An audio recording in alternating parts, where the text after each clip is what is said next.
जी तारड़ साहब, आपने बात सुनी आमना मसूद जंजुआ साहबा की भी और समीउद्दीन बलोच की भी, और उन्होंने आपको बताया कि ये जो इनिशिएटिव इस्लामाबाद हाई कोर्ट ने लिया है और जो इनिशिएटिव आपकी हुकूमत ने लिया है, इस तरह के इनिशिएटिव माजी में भी लिए जाते रहे हैं लेकिन उनका कोई आउटकम नहीं निकला।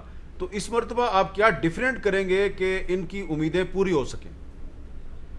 देखिए, ये लाजवाब संगीन मामला है और ये हम सब के सामने है। मैं नहीं करूंगा क्योंकि दावों से मसला हल नहीं होता है ना है पॉलिटिकल कंसेंसस से, और जो आपके सिक्योरिटी इदारे हैं और जो आपके लॉ एंड ऑर्डर के इदारे हैं, ये ध्यान में रखिए कि अब जो जैसे जैसे हम मामले को खोलते जा रहे हैं तो ये समझ आइए कि ये सिर्फ और सिर्फ जो अफवाज पाकिस्तान के ज़ैली इदारे नहीं, बल्कि जो काउंटर टेररिज्म के सिविल गवर्नमेंट्स के इदारे हैं, उनके बारे में भी लोगों के खदशात हैं कि लोग उनके पास भी हो सकते हैं। अच्छा। अब ये बात खदशात की है, इस पे आपको मटीरियल चाहिए।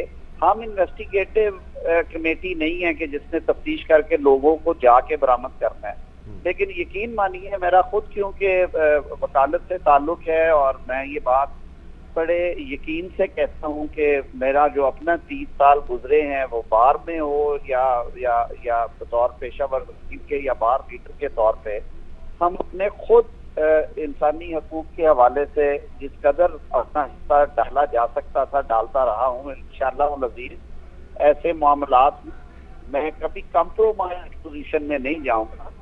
हमने माजी आपके सामने है, मैंने मोहतरमा आसमा जहांगीर साहिबा के साथ बहुत करीब के काम किया है और हमेशा इन तबकात के लिए हमने आवाज उठाई और उठाता रहूंगा इंशाल्लाह। मेरी जो कैपेसिटी है एक बार लीडर की या वकील के तौर पे, उस हैसियत में भी मैं आज भी अंडर ऑब्लिगेशन हूँ। गवर्नमेंट का नुमाइंदा होने की हैसियत से तो हूँ ही हूँ कि इस पे कोई जो भी बेहतर पेशरफ्त हो सके वो करे।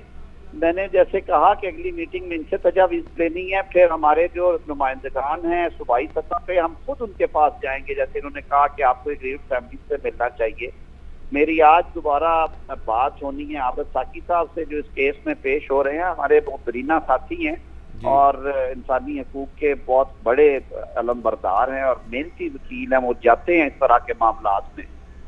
मुझे यकीन है कि अदालती मामलात तो साथ साथ चलते रहेंगे, लेकिन हम बड़ी कंक्रीट प्रपोजल्स के साथ वापस काबीना में जाएंगे। और मीर साहब यकीन जानिए ये कोई महीनों पे नहीं होगा। हमने ये हफ्तावार मीटिंग इसलिए रखी और हम हर मीटिंग को 3 से 4 घंटे पे ला रहे हैं ताकि ये जो अच्छा सिर्फ ये बता दें तारड़ साहब कि मैं बार बार 9 सितंबर का जिक्र कर रहा हूँ क्योंकि इस्लामाबाद हाई कोर्ट ने जो डेडलाइन दिया वो 9 सितंबर की है। तो 9 सितंबर तक आप को उम्मीद है कि आप कुछ ना कुछ पेशरफ्त करने में कामयाब हो जाएंगे? बीर साहब देखिए, 2 पैरेलल चीजें चल रही हैं। अदालती प्रोसीडिंग्स अलग से हैं, वो तो सिर्फ हुकूमत का मौक़िफ़ जानना चाहते हैं कि भाई आप आए आके बताएं कि आप इसमें कामयाब हो सकते हैं या नहीं, या होंगे भी या नहीं। आपकी इंफॉर्मेशन के मुताबिक, डेटा के मुताबिक कितने लोग हैं और उनको बरामद करने का या बाजियाब करने का तरीका कार क्या है। हमारा मैंडेट उस केस से नहीं जुड़ा हुआ। हमारा मैंडेट जो है वो काबीना की डिस्कशन से निकला और अदालत ने भी ख्वाहिश का इजहार किया था कि हुकूमत इस पे काम करे। हम तो एक पैकेज लेके जाएंगे जिसमें लेजिस्लेशन में समझता हूँ सबसे बड़ा एक काम है जो होने वाला है कि आप कानून साजी करके जब तक एक रास्ता नहीं फराहम करेंगे। आज हमने जो बात की उसमें एक बात थी ट्रूथ एंड रिकंसिलिएशन कमीशन वाला जो एक आइडिया होता है कि अगर सिक्योरिटी इदारे, सिविल सोसाइटी, हुकूमत, पाकिस्तान में बसने वाले शहरी, इंसानी हकूक की तंजीमें, ये सारे एक दूसरे के बारे में शायक हैं, शुबा रखते हैं कि हमें सही इंफॉर्मेशन नहीं है। कुछ इदारे कहते हैं जी एग्जैजरेटेड फिगर्स होते हैं, बंदे चले गए हुए हैं, वो जिहाद पे गए हुए हैं, इन्होंने मिसिंग पर्सन में वो छोड़ गए हैं, कोई शाम इराक में है, कोई अफगानिस्तान में है, कोई बाहर जाके जलावतनी में असाइलम लेके रह रहे हैं। वो बातें भी ठुकराई नहीं जा सकती, लेकिन जाहिर बातों में उतना वजन नहीं होता। अगर किसी के करीबी अजीज का उनसे राब्ता हो जाए तो वो क्यों दर बदर